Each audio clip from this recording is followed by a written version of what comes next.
Hello, this is Dr. Simon Romero and I'm here to present you the video tutorial for section 13.5, Tangential and Normal Components of Acceleration.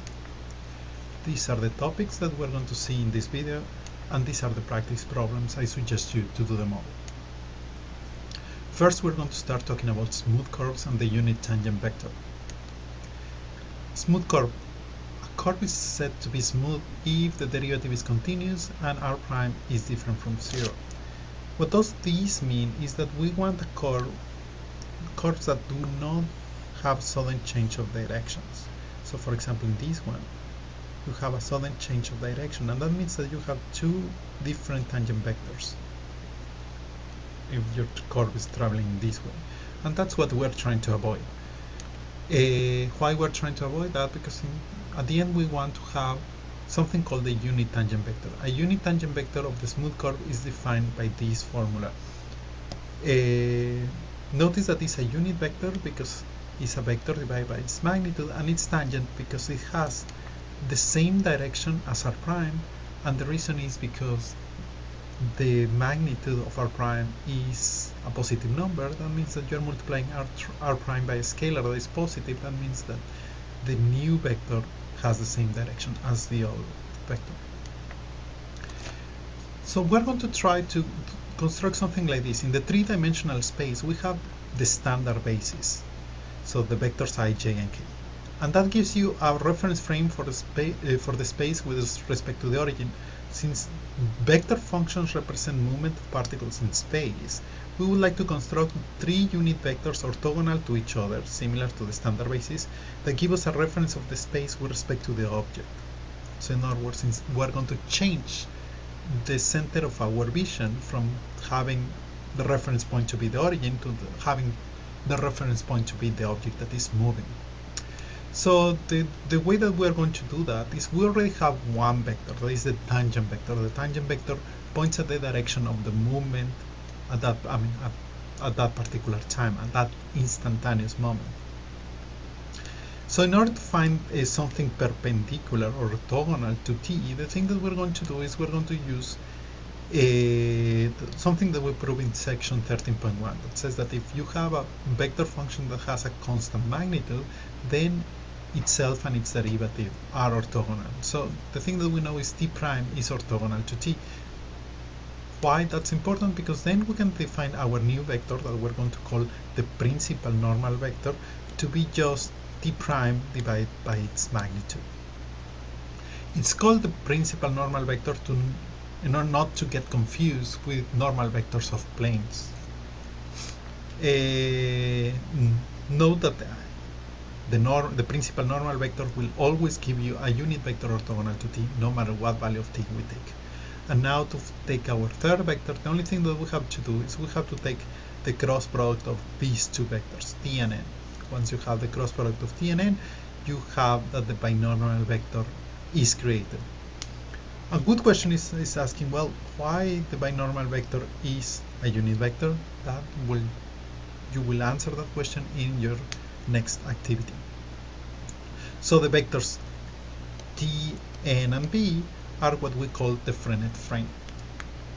So finally, we have a reference frame that travels along the point or the object that is moving, or along the curve that we have. So let me give you an example of how to find the Frenet frame of a particular vector function. So we have this vector function, and let me just start. We're going to start finding t. Taking the derivative of r, we obtain that r prime is equal to this thing over here, and magnitude of r prime is equal to square root of 5. So we take r prime, we divide by its magnitude. In this case, the magnitude is a constant. That's not always going to be the case. And then you obtain this vector function here. So that's the unit tangent vector at a particular t.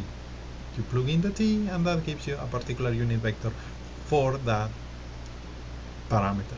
So the thing that we have now is we have to find the normal vector. In order to do that, we take the derivative of t, and then we take the magnitude of the derivative of t. That gives you this vector n that is equal to that. You will see that the normal vector is related to to the way that the object is turning. Notice that in here, technically what we are computing in this particular case is we're computing how much, what is the rate of change of the tangent vector. The tangent vector doesn't change in size, but the only thing that it changes then is only changes direction. So if you have a big change of direction, that means that you're turning a lot. So one of the properties that the normal vector is going to have is that the normal vector is always going to point at the direction that you are turning. Finally, we have the cross product of t and n gives you the binormal vector, and the binormal vector is going to be equal to this vector function that we have here. The binormal vector, the change in the binormal vector is what some people are going to call the torsion of the curve, but we're not going to talk at all about that. So let me just tell you a geometric interpretation. Notice that t is going to be always tangent to the curve. The curve, by the way, is just a spiral. I think that we have seen spirals like this before. Then the normal vector, notice that has the third coordinate equal to 0. That means that it's going to be horizontal with respect to the xy plane. And that makes sense because the thing that the normal vector is going to do is going to kind of like points at the center of, let's put it in this way, at the center of the spiral, or at the z-axis. And the binormal vector is going to be a little bit inclinated, and it's going to be this one over here. So here we have t, n, and b. And that's it, depending on what point you take, is what vector do you obtain. But you are going to have always this frame kind of traveling along the curve. Normal plane of a space curve. The normal plane of a curve at the point P is the plane containing the normal and binormal vectors at that particular point. Now, there is an easier way to compute this normal plane.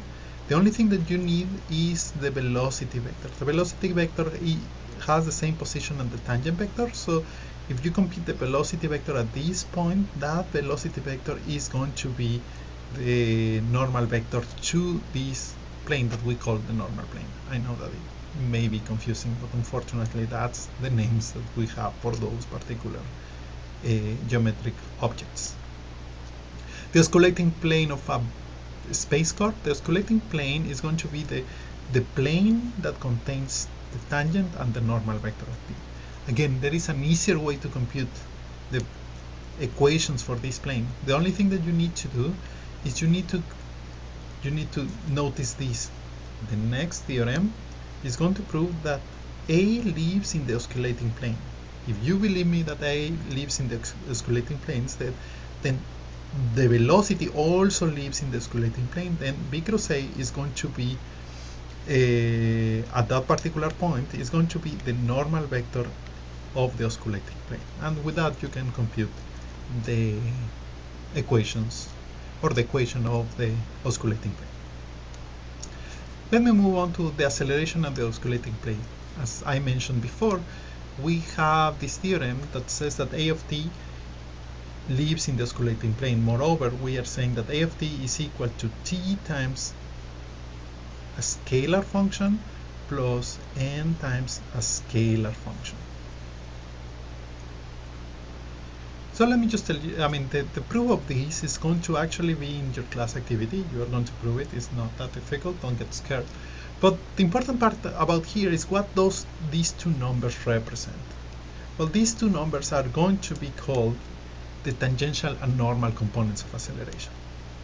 So the number, or the vector function that is going to multiply, the scalar function that is going to be multiplying the vector t is going to be called at, and the scalar function that multiplies n is going to be called an. At is the tangential component of acceleration, and it's described by the derivative of the speed. Given that at is the derivative of the speed, the tangential component of acceleration measures if the particle is speeding up, slowing down, or neither, because its rate is measuring the rate of change of the speed with respect to the time.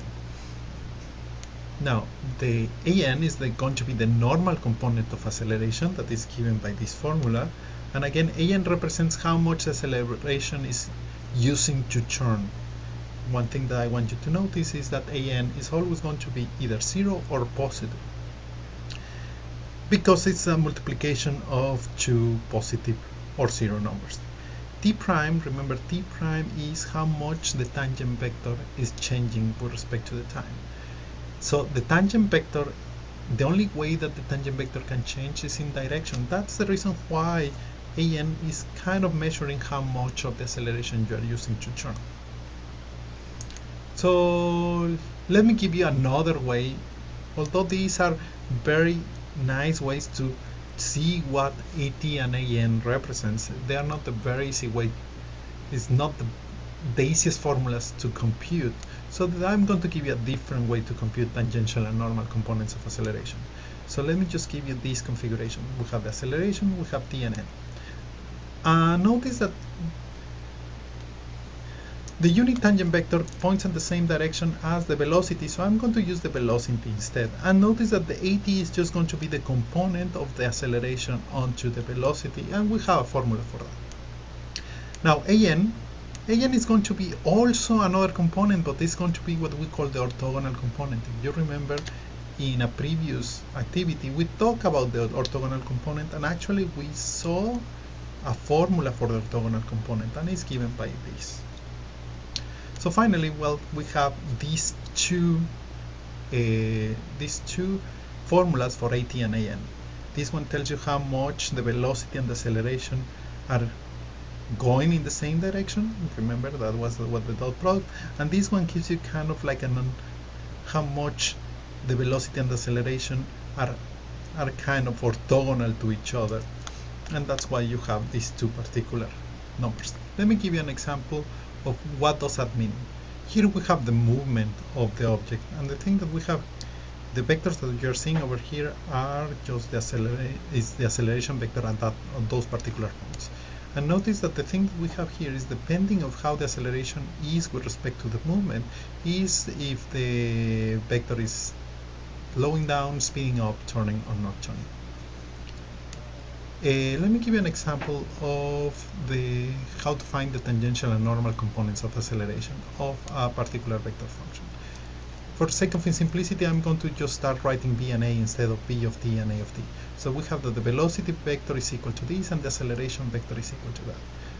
In order to compute the tangential component of acceleration, we also need the speed, and the speed is equal to this. So finally, we just take the dot product of B and A, that gives you a particular function that depends on t, and then it gives you that A of t is going to be this particular function that depends on t.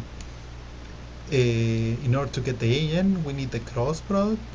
Moreover, we need the magnitude of the cross product, that gives you equal to this, and then an is the quotient of the cross product, the magnitude of the cross product, and the speed. And these two numbers are actually going to tell us a lot about the movement. So with these components, we can analyze the motion. So for example, we have AT of here. So if t is negative, then AT is going to be negative, so the object is going to be slowing down. If t is equal to 0, AT is equal to 0. So the object is using the acceleration to turn, and if AT is positive, then if t is positive, AT is positive, so the object is speeding up. And with AN, more or less the same thing happens. If AN is positive, the object is always turning, and that's going to be the case. So since the acceleration is constant, the sharpest turn is when t is equal to 0. So let me just tell you more or less how it looks like.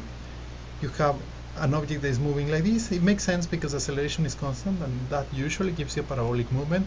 The object is going to be slowing down at negative times. At t equal to 0 is going to have the sharpest turn, and then it's going to start accelerating towards the acceleration vector, and that's why you have the object speeding up and t is greater than 0. And this is more or less how you can use the components of acceleration to analyze the movement of an object.